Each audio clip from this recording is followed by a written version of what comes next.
নমস্কার বন্ধুরা, পিঙ্কি কিচেনের সবাইকে স্বাগত। রুটি বা পরোটা দিয়ে খাবারের জন্য একটা সুন্দর রেসিপি তোমাদের সাথে আজকে শেয়ার করব। তার জন্য দেখো এখানে বেশ কিছুটা পরিমাণে একটু পালং শাক নিয়ে নিয়েছি। পালং শাকটাকে সবার প্রথমে আগে আমি কেটে নেব। আর নিয়ে নিয়েছি টমেটো, রসুন, এক বাটি মটরশুঁটি, পেঁয়াজ কুচি আর লঙ্কা কুচি। পালং শাকটাকে একদম ঝিরিঝিরি করে কেটে নিতে হবে। আমি এটা বঁটিতে কেটেছি, তোমরা চাইলে ছুরিতেও এটা কেটে নিতে পারো। এবারে সবার প্রথমে মিক্সির বাটিতে আমি মটরশুঁটিটা পেস্ট করে নেব। প্রথমে অর্ধেকের থেকেও একটু বেশি মটরশুঁটিকে আমি পেস্ট করে নিচ্ছি, আর কিছুটা পরিমাণে মটরশুঁটি রেখে দিচ্ছি। এবারে গ্যাসের মধ্যে কড়াই বসিয়ে দিয়েছি। কড়াইয়ের মধ্যে দিয়ে দিলাম বেশ কিছুটা পরিমাণে সাদা তেল। তেলটা খুব ভালোভাবে গরম হয়ে গেছে। এবারে তেলের মধ্যে দিয়ে দিচ্ছি সামান্য পরিমাণে একটু গোটা জিরে। ফোড়নটা ভেজে নিয়ে দিয়ে দিচ্ছি কেটে রাখা পেঁয়াজ। গ্যাসের ফ্লেমটা মিডিয়াম টু লোতে রেখেই রান্নাটা আমি করছি। তোমরা যদি চাও সাদা তেলে রান্নাটা না করতে, নাও করতে পারো, এখানে সর্ষের তেল দিয়েও করতে পারো। আমি সাদা তেল দিয়েই রান্নাটা করছি। পেঁয়াজটা হালকা করে নাড়াচাড়া করে এখানে ভেজে নিতে হবে। পেঁয়াজটা ভাজার সময় দিয়ে দিচ্ছি থেতো করে রাখা রসুন। রসুনটা অনেকটাই আমি ছাড়িয়ে রেখেছিলাম, সেখানে বেশ কিছুটা পরিমাণে রসুনকে আমি থেতো করে রেখে দিয়েছিলাম। সেই থেতো করে রাখা রসুনটা এখানে দিয়ে দিলাম। এবারে পেঁয়াজ আর রসুনটা আরও 1 মিনিটের মতো নাড়াচাড়া করে ভেজে নিলাম। ভেজে নিয়ে দিয়ে দিচ্ছি কুচিয়ে রাখা কাঁচা লঙ্কা।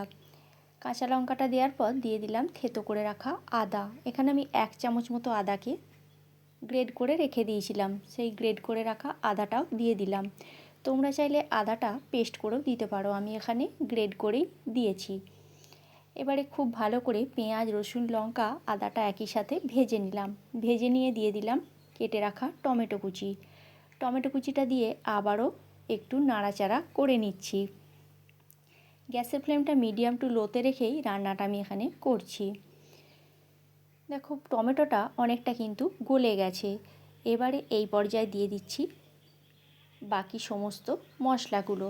দিয়ে দিলাম 1/2 চামচ মতো হলুদের গুঁড়ো, আর দিয়ে দিচ্ছি 1/2 চামচ মতো জিরে গুঁড়ো, 1/2 চামচ মতো ধনে গুঁড়ো, আর দিয়ে দিচ্ছি 1/2 চামচ মতো লাল লঙ্কার গুঁড়ো। ঝালটা তোমরা তোমাদের স্বাদ অনুসারে দেবে, আমি আমার স্বাদ অনুসারে এখানে ঝালটা ব্যবহার করেছি।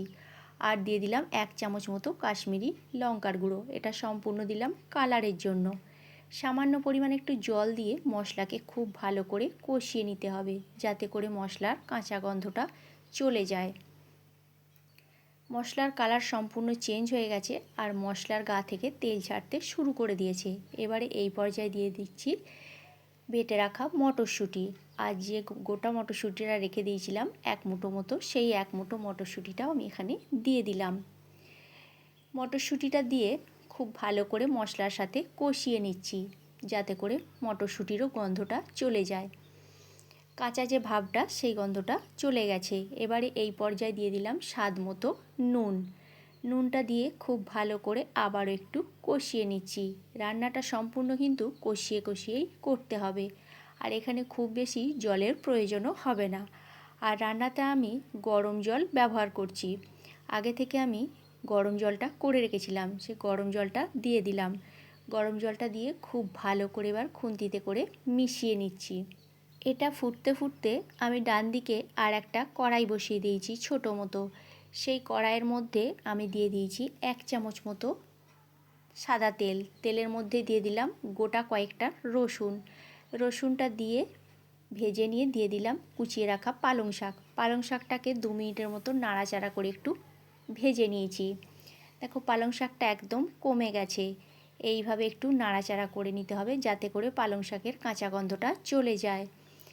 এবারে গ্যাসের ফ্লেমটা অফ করে দিচ্ছি। অফ করে দিয়ে পালং শাকটা আমি এর মধ্যে মিশিয়ে দিচ্ছি।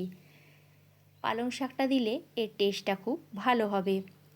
পালং শাকটা দেওয়ার পর আরও 2 মিনিটের মতো এটাকে আমি ফুটিয়ে নেব। গ্যাসের ফ্লেমটা একদম মিডিয়ামে রেখে এটাকে আমি ফুটতে দিচ্ছি। খুব বেশি হাই করা চলবে না, তাহলে তলাটা লেগে যেতে পারে। আর এই রেসিপিটা রুটি, পরোটার সাথে অসাধারণ খেতে লাগে। 2 মিনিট আমি এখানে ঢাকনা চাপা দিয়ে রেখে দিলাম। 2 মিনিট পর আমি ফিরে আসছি, ঢাকনাটা খুলে দিচ্ছি। দেখো কত সুন্দর দেখতে হয়েছে, আর খেতে তো অসাধারণ হয়েছিল। ভিডিওটা যদি ভালো লেগে থাকে ছোট্ট একটা লাইক করো, কমেন্ট করে বলো রেসিপিটা তোমাদের কেমন লাগলো।